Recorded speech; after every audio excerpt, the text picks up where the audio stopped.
Welcome to C3 In This Together, 30 minutes in our own voice, a mental health and awareness series. Today's topic, maternal health experiences, fertility, pregnancy, partum, and loss. We will hear from someone with a lived experience with maternal health in terms of her journey. My hope is that together we'll be the generation that ends the silence, the shame, and the stigma of mental health. Today, our guest is Michelle Clark. Michelle is a world and master champion in Double Dutch Aerobics. Wow. Along with her husband, Sean, they are the owners of Double Dutch Aerobics in Atlanta. My friends, the first ever Double Dutch Aerobics studio in the world. Mercy, mercy. I'm so glad that Michelle is here. Sean and Michelle, her husband, along with her, of course, they say that they can teach anyone how to double Dutch in less than 1 minute. I've seen it, my friends. They are amazing.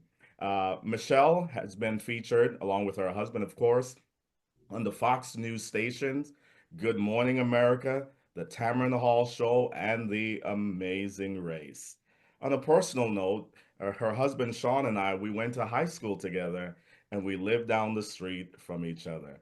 We are so honored to have Michelle with us today. Michelle, welcome. Hello. What's my point? Why talk about maternal health journey? Here's my point. If our women are not okay, then we are not okay. And I want to say that again. If our women are not okay, then we are not okay. We want women to know that we see you, we hear you, we value you, you matter, and your journey matters. Wow, wow, wow. Michelle, what are your thoughts? My thoughts are like we go through a lot, Yeah. women. And also sometimes I think we're more expressive and we carry more things on us. So I was crying this morning because something happened with our business. And mind you, it's both of our businesses, right? But I'm the one that I just take it on stronger.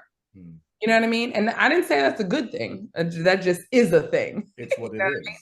And I'm grateful to be married. Sometimes I call Sean my calm pill. So like when I am getting in my like, you know, when he usually is like, chill out, like, let's bring it back down. You know what I mean? But it's just an automatic thing that I have to work on because automatically I go to, you know, and then I have to be brought down. But yeah, being a Yeah. woman is something else, honey. Women carry a lot. So Mhm. let's jump right in. Tell us about your journey surrounding maternal health, fertility, pregnancy, partum, loss. Talk to us a little bit about that. All right. Because I could write a book, I'm gonna try to say it in a couple of sentences. I'm gonna make a synopsis. So I wanted to have children. I was told by three doctors and a fertility specialist that I was not going to be able to have children unless I got an abdominal myomectomy. So, an abdominal myomectomy is a surgery that they give you, which surgically is just a C section surgery, but instead of taking out a baby, they're taking out fibroids. So, I suffered from fibroids, which was causing horrible periods throughout. I used to throw up every single month. My periods were heavy, painful. It was the works. I had Motrin everywhere in the car, upstairs in the bedroom, in the kitchen, because I had to make sure that I had to change cover. It was harsh. And because of that, I had two miscarriages. So while trying to get pregnant, the fibroids caused the pregnancies to end. And so I suffered through miscarriages. And then I didn't like the option of just having to get an abdominal myomectomy. So instead, I looked to YouTube. I Hmm. went to YouTube, I researched healing, and I saw two women that said they healed naturally from fibroids. That's all I needed to at least Hmm. for me to give it a try. That may not be a lot to a lot of people, but that was like the what Yeah. somebody did. All I needed was that little bit of hope. And those two women gave me that hope. And I did two 30-day juice cleanses and a 17-day water fast. and I had a fibroid fall out in the toilet, and I was able to change my options. I did not have to get an abdominal myomectomy, and then I was able to have 3 children in 4 years. Wow. So now we are the parents of Sean Jr., Phoenix, and Maverick. And I had, because I didn't get an abdominal myomectomy, I did not have to have a C-section. If you get the surgery, they tell you that you have to have a C-section afterwards. So I was able to do 3 vaginal natural births, water birth, water birth for Sean Jr. And then I realized it was just a wet birth. Water birth did not soothe me. You know how I thought it was going to be I was screaming to the top of my lungs. And so I did, yeah, all natural, no medicine. I went back to work a week after each birth. Didn't say that was right, but that's what I did. Wow. So emotionally, if you talk about postpartum, getting to that part, after Sean Jr., I suffered postpartum the most. I was crying 3 to 4 times a day. And my husband was like, something has to give because this is getting scary. Because I couldn't get myself together. And I was also breastfeeding. So I breastfed only for the first 3 weeks for Sean Jr. because I went back to work a week after birth. And with breastfeeding, I feel like you have to really establish that process. And I wasn't giving that process the time and the nurturing that it needed because it does need that, especially your first time. So I cut it short at 3 weeks, which actually brought me back to the light. And so Sean let me sleep because I wasn't breastfeeding anymore. And then he fed the baby and he was like, you just go and get your rest. So he took care of it for a couple of nights just so I could just refresh and get my brain back in order. Something I realized though, and it's something I really want to share. I suffered postpartum with Sean Jr., the worst. Phoenix, I had a little bit of it. And then Maverick, I didn't. But the reason why, the difference, what I did with Maverick, which is what I would suggest to every mom, is I had a raw vegan meal plan, meal prep. So I didn't make the food. It's a raw vegan chef, Crystal Shea. She offered me for a gift. She was like, oh, as a gift for having your baby, I want to give you my raw vegan meal prep. And I was like, sure, for, free food, a gift, a food, sure. And I love her food anyway. That raw vegan meal prep put my hormones in balance because I was eating healthy foods. I was losing weight because it was raw vegan food. I was happy because it was tasty. I didn't have to think about what to eat because the food was already prepared, which is something that is actually hard after you give birth because it's the first time you forget when to eat. You just can't think right. And then you're eating bad, but you're not pregnant anymore. So it's just a whole, then you're looking at your body like, well, whose body is this? Because this is not what I'm used to, but then you're not pregnant anymore. It's a whole, you know what I mean? And so it was the first time I didn't suffer postpartum. And I suggest that to everyone. The raw vegan meal prep really, and it's something I wouldn't think about to help. I just couldn't think about that before. I didn't know that a proper food diet could actually help because the reason why you're going through postpartum a lot of the time is your hormones are imbalanced and all over the place. So when you balance that out, it's so much more likely that you won't lose your mind. And also you're losing weight because you done gained a couple of pounds when you got pregnant. And that's emotional in itself. And the last thing I'll say in that synopsis is another thing, because I recently saw a young lady who's separated from her husband, her boyfriend, and she doesn't want to allow him to have the baby. There's a moment after you have a child where you have to let go. So, and what I mean by that is when you're pregnant, the baby's a part of you. It's like you're pregnant, the baby is with you. But once you have the baby, you and the father are actually 50-50 parents. But it doesn't feel that way when the baby first comes out. You're going, what are you doing? What are you doing? Give me mine. Because it was a part of your body. Mind you, I love my husband. I trust my husband with my life. But there was still a moment that I had to go, oh man, it's not just my baby. He's not a father through me. He's a father on his own. I had to stop almost thinking that I'm the mom, he's the dad, and then it's mom and dad. And it took a moment because I was like, no, you're feeding him this. No, I want you to do this, but he's not a father through me. Yes. He is a father on his own, and I'm the mom. And I had to stop. I don't know what words to use, but I had to stop almost hovering Hovering. him. So I had to have a moment of let go. And I know that I trust him. So I had to go, he's the father. So if he feeds them the bottle that way, then that's the way he does it. You know what I mean? He doesn't have to do it my way.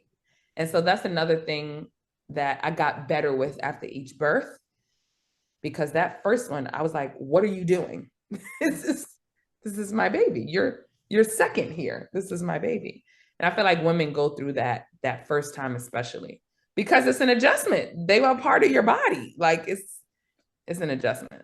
With us. And as I sit here, just a few things I'd like to highlight that resonated with me, hit my human frame. I thought about what you said, that all you needed was just a little bit of hope. And That's it. as you were speaking, I am imagining that there are many who will be watching this, and you're going to be doing that for them. You have now become that calm pill that you talked about with Sean. You've now Yes. become that hope pill for others who will be watching, who are navigating this journey, who may navigate the journey in the future. You also Mhm. talked about finding options, and again, I can't imagine, obviously just by virtue of being male. I can't imagine what that journey would be like. But again, this is resonating. This will resonate with so many, and you're giving them options. And then the third thing I want to highlight is what you talked about. Uh, and women, of course, this will resonate with them, is as it relates to diet and how it regulated your body and how it regulated those postpartum symptoms and experiences. So thank you for sharing that. And you're so right that postpartum, of course, deals with imbalance in the hormone, chemicals in the brain, those neurotransmitter, all of those things are what's happening in your body and in your brain. And we know that things like exercise, we know that things like dieting, right, will help to regulate those neurotransmitters that's in your brain and in your body and those hormones. Amazing. So thank you for sharing that. Let's move to the next question. So, what are some things that you would say to an individual who is navigating maternal health, right? Fertility, pregnancy, partum, loss. And then also, what would you say to someone who's caring for a loved one who's navigating maternal health? So speak to the person and then also speak to caregivers, whether caregivers might be loved ones, spouses, aunties, uncles, grandparents, or maybe even caregivers as practitioners, any of those that you would speak to who's caring, and then of course the individual themselves. So I'll do it backwards. I'll talk to the caregivers first. I would say be gentle. Mm. Be gentle and don't take it personal. Meaning, if the person is acting hormonal or the person is like a little short with you or just not fully themselves, then don't internalize it as them being mean to you or not treating you right. Just kind of separate yourself from that and understand that they're going through something that may have nothing to do with you, especially at that time. So if you don't take it personal, it'll be easier for you to help them navigate that space. So just treat it as, oh, they're going, even if by yourself, you're like, oh my God, but don't internalize that as them being mean to you or something. Just go, oh my God, they just had a baby. So they're trying to figure that space out and they're feeling a little, you know, not themselves. So I would say yes, and be gentle and loving. Hmm. Having a human going through a miscarriage, it's a lot. You know what I mean? It's the big stuff in life. A miscarriage is a big thing. Having a baby those are the big things in life. And if you're there with that person, then I would say yes, be soft and gentle and loving. Love on them as much as you can, and feed them as much good food as you can. So Healthy fruits food, and right? vegetables do help. Fruits and vegetables do help. Do help. So before they ask you for the soda, get them the juice so that they won't crave the bad thing. And if they want that bad thing, sometimes you got to get it. When I was Thank you pregnant, for that. Sean had Thank you to. for Yes, releasing us for doing yes. When I was pregnant, Sean did have to go. You want that? And the answer was yes. And so even if you do that, but try before they even get there to feed them as healthy as you can. Wow. And what I mean by healthy is fruits and vegetables. That's it. Not anything. When I say healthy, that's all I mean is whole foods, fruits, and vegetables. And then, of course, the individual themselves. Oh, Don't the forget the individual. individual. So I say that as they're navigating them states, give yourself grace. Wow. Um, I remember looking in the mirror after I had Phoenix and I was crying because I was awake and I just didn't know. It wasn't Michelle in the mirror. I was like, well, who is she? Hmm. And then my husband was like, Michelle, it's just weight. Wow. Like you can lose weight. And he was like, remember when you couldn't have kids? Like, what are you talking about? Like you had a human. Like and it was my second baby. He was like, you had a second child, like slow down. And so it is weight and you can lose weight. And so I did a 30-day juice cleanse, lost weight. But sometimes it takes the person snapping you out of it, but you can do that for yourself as well. So remember when you look in the mirror, remember all that you did. If you have given birth, you've given life. You've given life. Give yourself grace. Love on yourself. Love every curve. Love every mark. I remember one thing I was afraid of having kids was like, oh, you're gonna get all the stretch marks on your belly. Oh my God, right? And I think Phoenix had just turned like 2 and I had lost a lot of weight. And I felt like if you saw me, you wouldn't have known that I had kids. And I didn't like that. I wanted I wanted it to be known if my kids weren't with me, like I'm a mom. And Wow. so I had some stretch marks, and I was so grateful because I felt like if I wear my two-piece, I want you to see, oh no, she has kids. Wow. Do you understand? So before, when I was like getting back in shape and stuff, I felt like I was losing it's such a weird thing, but it's almost like I became so grateful for my stretch marks because it's like Wow. in my mind, it became like the warrior, not the mom, I don't know what to call it, mom tattoos or the proof that I had kids. Yes, yes. It's like I want you to see me in my six pack and go, you got kids? I'm like, yes, I have. Wow. So it became beauty marks to me. And so just love every bit of yourself.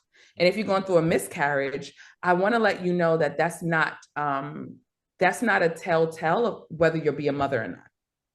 So I always tell women, if you want to be a mother, then you can. The only way to be a mother is not only through your body. You have so many options. You can become a mother through adoption. You can become a mother Wow. through giving birth yourself. You can become a mother through IVF. But if you want to become a mother, the journey is worth it. So, whatever way you have to navigate it, the journey is worth it. And having a miscarriage does not mean that is the end of your story, it's just a part of your story. And so, yeah. Amazing, amazing. Just allow me for a moment to do what you've told us to do, right? As caregivers, right? To just affirm you as women, to applaud you as women, to celebrate you as women, to celebrate, allow me to use this, and I hope it's okay, those battle scars, right? You talked about those marks, whatever that might mean for you. I want you just to hear this part, right? That I'm doing what Michelle has asked us to do as caregivers, right?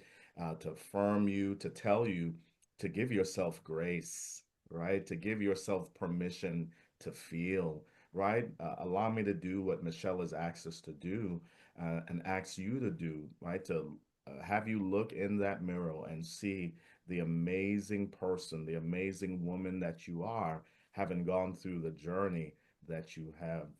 As a warrior, as a fighter, as a woman, as a mother. I love what you've said to speak to women across the board about mothering and what that can look like and the options of mothering, right? So we celebrate you as mothers, whatever that may look like. And I want to say that again, whatever that mothering experience, whether it's by nature or by nurture, I celebrate that in you, right?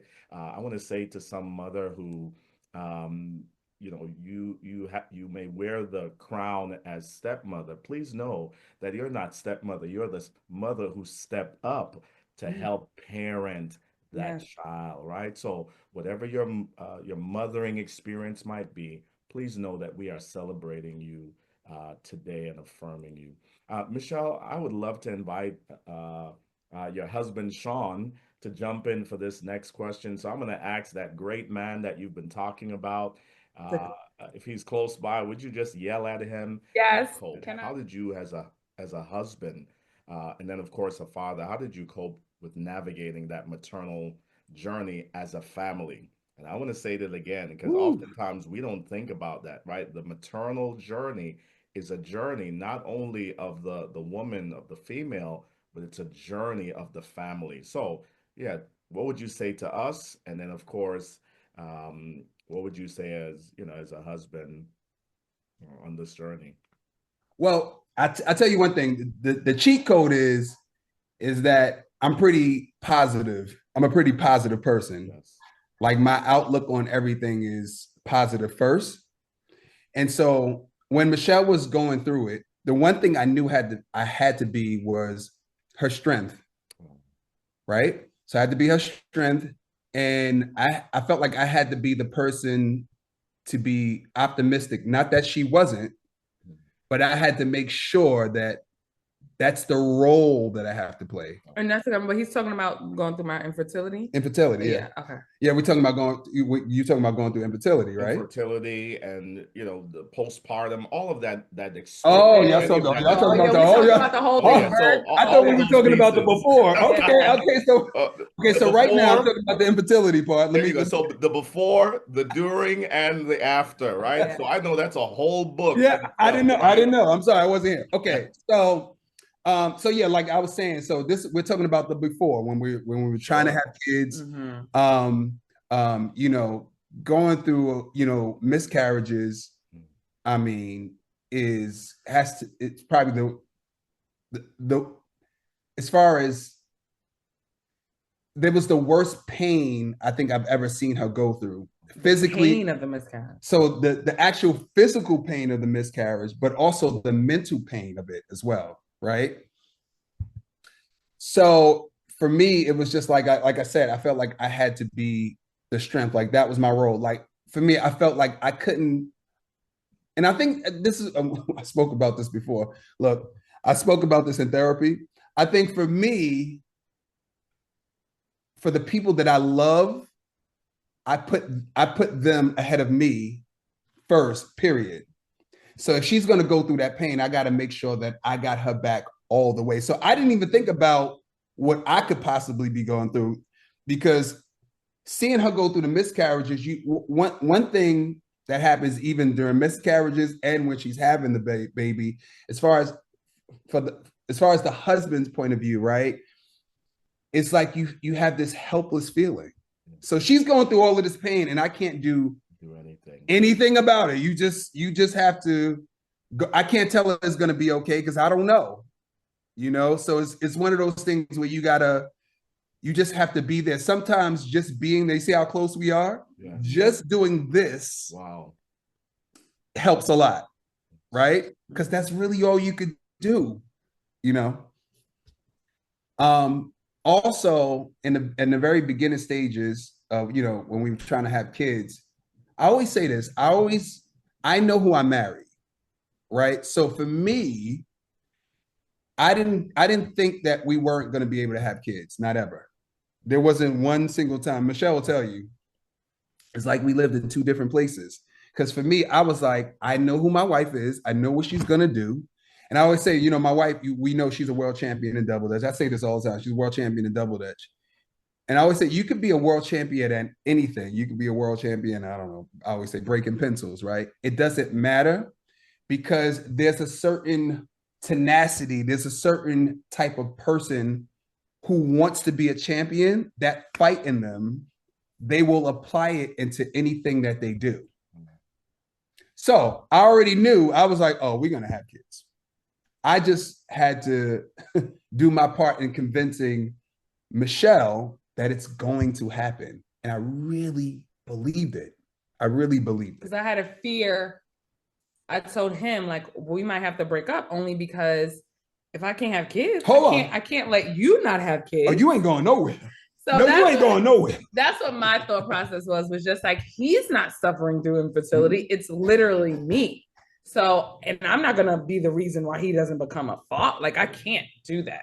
You know, the funny thing is, and this might sound crazy, but I didn't even think about me not being able to have kids until like after we had kids.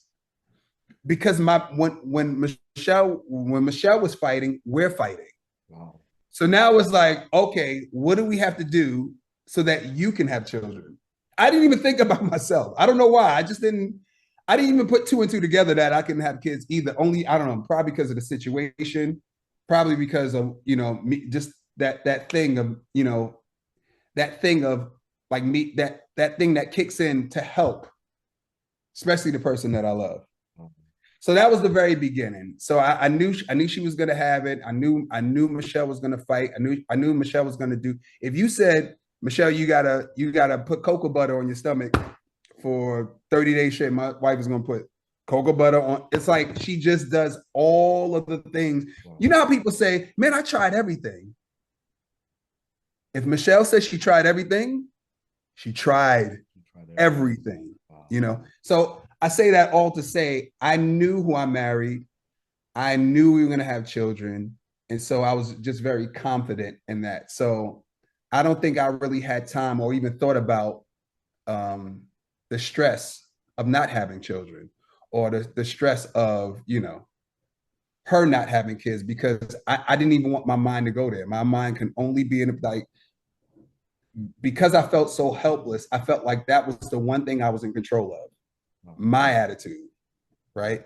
And so that's what I brought in the beginning. Now, the other part of the question is postpartum. Yeah, what would you say to us as and I think you've said it really, mm-hmm. But anything else you want to say to us as husbands, as fathers? Really, I think you've said it, but just to be kind of clear on that. Just clear on it. So yeah. So basically, it's as they're going through this journey. Yeah, you know, the beginning, the in between, mm-hmm. The after. You know, what would you say to us as husbands? He pulled out all the babies, by the way. Yeah, I pulled them all. Okay. All of them. So I mean, I guess what I would say is, as a husband, you might feel helpless, right? But what you can do is be there for your wife or your girlfriend. It's whatever she needs. Yes, I'm going to do it. So whatever she needs, big or small, you have to be able to do it, because what she's taking on, we'll never be able to understand as husbands. That's why women are superheroes. That's right. Right? Well, you'll never be able to understand. You don't know anything about birth. You don't know nothing about carrying a baby. You don't know nothing about miscarriages. But what you can do is give her exactly what she needs to get through. So that's what I would basically say. So the before, the middle, the after, be there for your wife or your girlfriend. Be the strength that she needs. And I would say, just to pick, I got two things to make sure I say before I'm done. It's also what she's not asking for. So like the in-between is what matter. What always stood out to me is so after you breastfeed, ladies, you have to do what's called like dry out your milk. It's a very painful process, right? And I was going through that pain, and Sean knew I was going through pain, and he knew that heat was helping. So he wet a whole towel, made hot water, wet a towel. And I didn't ask him for this. Mm-hmm. So this is what I mean by, because sometimes I don't even know what I want. I'm in pain, mm-hmm. and I want to not be in pain. That's right. But I don't necessarily know what you understand what you need. Yeah. So to me, it's those in between times when you think of, Oh, I know she's gonna be hungry. You don't have to wait for her to ask for food. Mm-hmm. Give her some, you understand what I'm saying? I know her leg hurts. Let me bring the heating pad before she says, hey, can you give me the heating pad? So to me, it's those things where he thought, I didn't think of wetting a whole house, but he thought of the other things that could help. Yes. So I think being thoughtful during those times really matters, because then when you're out of those times, it just makes you just so much more appreciative, because those are the married moments. That is, you know what I'm saying? That is. Those are the moments. One more thing I had to say for people who are going through in this process, I didn't say it before, was miscarriages and infertility is not the whole of you, meaning it's just something you're going through. So during that process, I made it a mission to still find joy even through going through that, because it could swallow you up if you let it, but it's not the whole of you. Yeah. I still had an amazing husband. I still have great friends. I still had I'm alive. I still had great parents. Like that's not the only part of me if you're going through infertility. And so I did things that I did that are tangible. I called Unity Prayer Line, because I didn't want to feel like I was stressing Sean all the way, or even my friends. I didn't feel like having that conversation all the time. So I would go out, drive to the supermarket. It would take a little longer. I would call Unity Prayer Line and just release that, and they would pray with me. And then I would do started meditation, which I still do today. I started meditation. And those are tools that I picked up during infertility to make sure that I didn't drown in the gook of it. And I also made a thank you journal. So I would thank God every day for a healthy pregnancy before I was actually pregnant.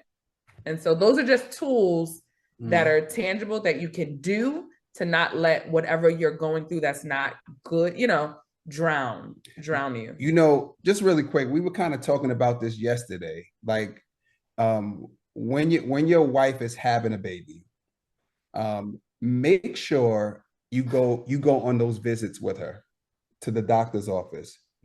Make sure when you're in the hospital about to deliver, make sure you're right by her side. You have to be her advocate, because she's out of it. She's out of it. She doesn't know what's going on. So make sure, because you got to be careful. I don't know if we should. I don't know. We want to talk about this, but you just have to be her. You definitely want to be her advocate and make sure that she gets the support that she needs while she's having this baby. A lot of times we hear husbands, they don't go to the doctor's office with their wives. And I really think it should be the opposite, unless she's totally against it. Right, of course. You definitely want to offer to go. Because you want to be involved in the whole process, because pretty much your wife or the mother of your child is pretty much doing everything. Yes, yeah. And so you just want to be involved in the whole process. And that's it. Amazing, amazing wealth of resource and just lived experience.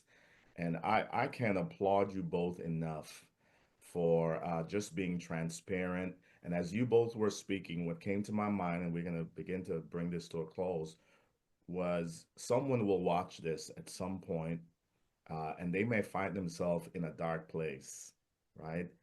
You both have now gone into that dark place, and you've now shined the light of hope in that dark place, letting them know that they're not alone, that you're on that journey with them. We are on that journey with them. So I do hope and pray that someone watching this, that's navigating this experience, would feel that through this session, right? That you're not alone. We've got your back. We're doing what Michelle and Sean says, right? We are being your champion. We are helping to be your advocate. We are helping to be your source of strength, while you find that in others as well. So again, thank you both. Michelle, thank you for this just wealth of resource, and just speaking truth to power, speaking truth to real life issues that people often navigate and they navigate in silence. There's the stigma, there's the shame of these experiences, and my hope is that we would end the shame, the silence, the stigma of those who are silently suffering. How can people reach out to you both um, in the work that you do? Yeah. So they could reach out to us. Everything is Double Dutch Aerobics. And right now we're actually doing a 10-day juice cleanse with Yes. 10,000 people, April 21st to May 1st.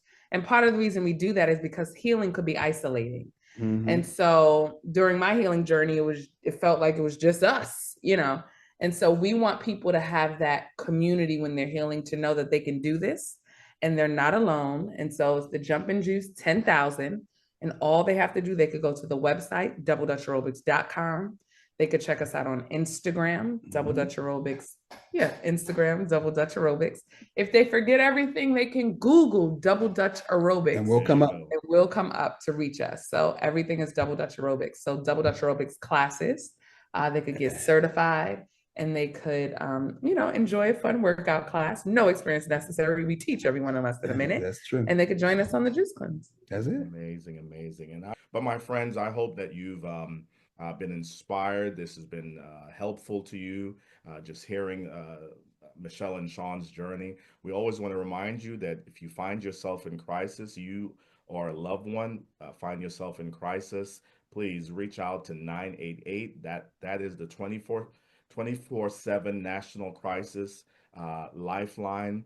Of course, for more resources surrounding mental health, please visit NAMI.org. All of these will come on the screen. The information from Sean and Michelle will be on the screen as well. But always, if you need resources surrounding mental health, please visit NAMI.org. That will come on the screen. And then we always invite you, if you need more information surrounding mental health, please visit our website at C3 In This Together. Please subscribe to our YouTube channel.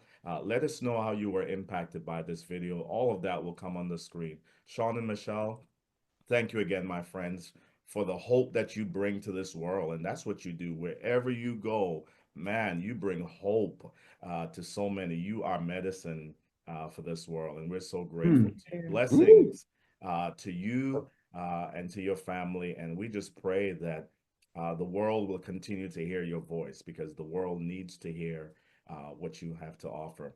My friends, thank you for joining us for 30 minutes in our own voice. We will see you again in another series. Thank you again. We'll see you.